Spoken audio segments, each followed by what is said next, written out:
Bom dia, lutadoras e lutadores do povo pernambucano. Bom dia! Jaime, nossa referência de luta aqui, um dos arquitetos políticos que construiu o MST, nosso maior movimento camponês no Brasil e uma referência mundial. Minha companheira de luta, Jaqueline.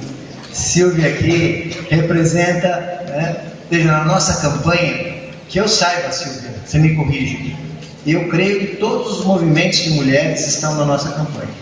É uma unidade impressionante. Os movimentos de mulheres todos se somaram. Carlos representa aqui a maior central de trabalhadoras do Brasil, que tem dado um apoio fundamental na nossa campanha e que se soma a outras centrais, a CTB, a Intersindical, menores, mas também estão na nossa campanha. Pois bem, lutadoras e lutadores, tenho aqui um desafio muito complicado.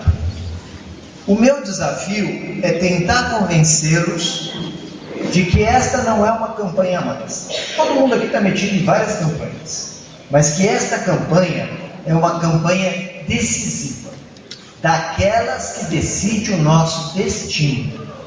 E por isso eu quero começar falando dessa ideia, desse conceito de crise de destino. O que é uma crise de destino?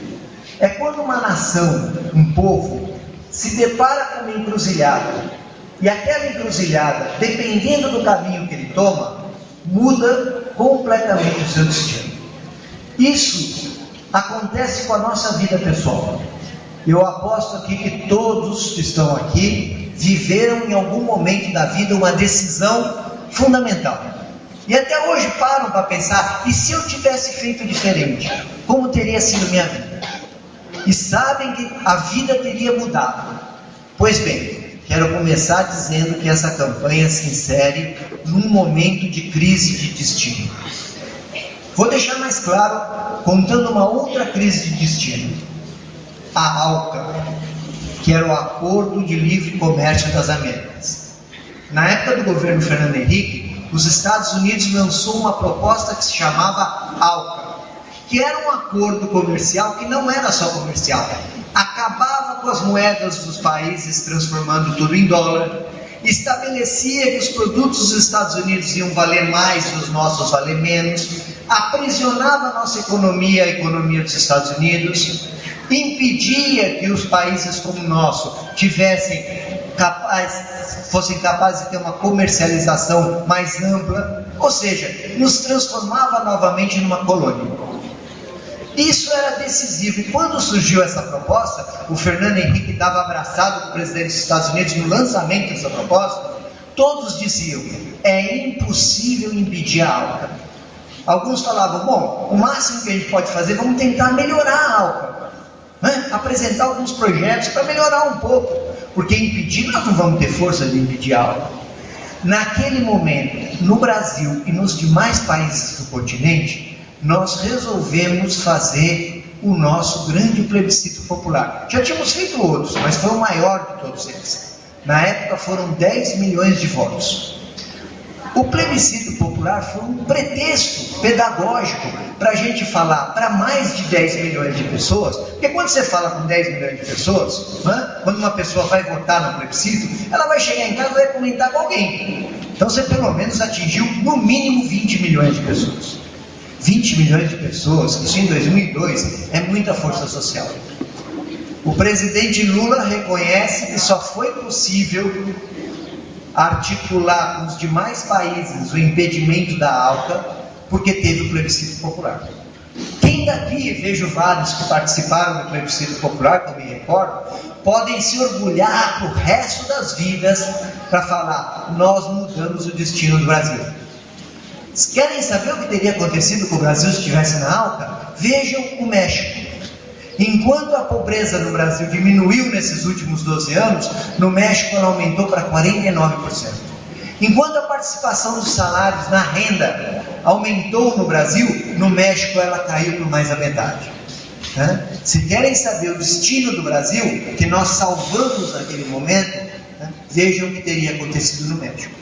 Pois agora nós estamos numa outra crise de destino. Porque na história, quando a gente não avança, a gente recua. A história não fica parada. Se nós não somos capazes de ter força para avançar, o inimigo, e há um inimigo do povo brasileiro, nos fará recuar.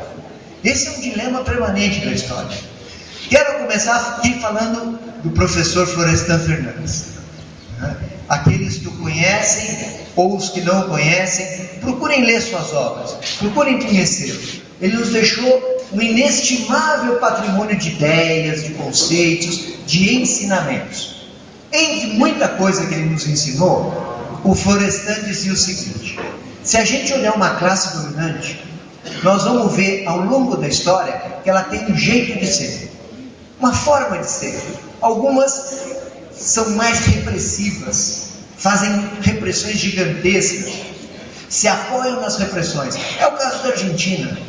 A nossa, não é que ela não reprima, mas ela tem outra característica, dizia o Florestan. O Florestan falava: a classe dominante no Brasil, ela tem a capacidade de antecipação. Como assim antecipação? Ela se antecipa. Ela percebe que vem um movimento, ela se antecipa para impedir aquilo. Exemplos disso. Como foi a independência do Brasil? Quem é a figura central da independência do Brasil? Dom Pedro I, que no Brasil é conhecido como Dom Pedro I, mas em Portugal é Dom Pedro IV, porque depois da independência do Brasil, ele foi para Portugal e virou rei de Portugal. Ele fez a independência contra ele próprio, contra o pai, e começou a dívida externa brasileira pegando recursos para indenizar o pai. Na verdade, em nome da independência, reprimiu os lutadores da independência na Bahia, em Pernambuco, no Pará, no Rio Grande do Sul, em nome da independência. Isso está na nossa história. A nossa república. Dizem os historiadores que o Marechal Deodoro da Fonseca, que era o mais monarquista dos nossos militares, quando ele levantou a espada para proclamar a república, ele gritou: viva o imperador! E o cara que está do lado: não, é para gritar viva a república. Sobre isso tem polêmica, mas não tem polêmica que na hora de ser morto ele pediu para ser enterrado com um quadro do imperador no peito. Esse era o que proclamou a república. Há um livro maravilhoso do Lima Barreto, que eu recomendo especialmente para os mais jovens, Triste Fim de Policarpo Quaresma, onde o personagem fala: os piores, os mais contra a república agora estão virando republicanos. E o nosso processo de abolição, que se coincide com a lei de terra. Fazem a lei de terra para impedir que os trabalhadores negros e negras escravizadas pudessem ter acesso à terra e pudessem constituir, com acesso à terra, condições dignas de vida. Fossem obrigados a ficar trabalhando nas mesmas fazendas por salários miseráveis, ou fossem obrigados a ir para cidades e morar em favelas. É também uma antecipação, de certa forma. O golpe de 64 é uma antecipação. Vejam, nós completamos agora o aniversário do golpe militar, da ditadura de 64. O presidente João Goulart, ele tinha anunciado as reformas de base. Reformas como a reforma agrária, como reforma na educação, como lei